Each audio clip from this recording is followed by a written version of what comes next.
হ্যাঁ হ্যাঁ, অনেকে দেখি নাক ছিটকবেন জানি। এছেন কখনো?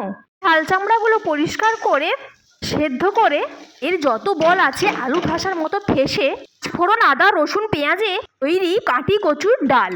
খাবো না করে কড়াইটা শেষ করে দিল। যদি দুটো ডিমের ভুজিয়া বানানো যায় তাহলে তো এক প্লেট ভাত নিমেষেই শেষ। পেঁয়াজ টমেটো এক মশলা দিয়ে ডিমগুলোকে ভালো করে ভেজে নিচ্ছিলাম জিয়ার মতো করে। এই সাধারণ রান্না বান্না, কিন্তু একবার বানিয়ে দেখো এক হাঁড়ি ভাত নিমেষেই শেষ হয়ে যাবে। শেষে যদি এরকম বাঁধাকপির ভাজিয়া থাকে তো মন্দ নয়। অর্পিতা, সাথী, দীপঙ্কর, তোমরা যদি আমার ভিডিও দেখে থাকো কমেন্ট করে জানাতে পারো। পরের জন্য লাঞ্চ বক্স রেডি করে নিচ্ছি। বাইরের অনেক ধরনের খাবার দেখা যায়, কিন্তু সাধারণ পদগুলিকে যদি একটু গুছিয়ে রান্না করা যায় সত্যি অসাধারণ হয়ে ওঠে। ডাল, বাঁধাকপি ভাজি, ডিম ভুজিয়া আর লেবু, আহ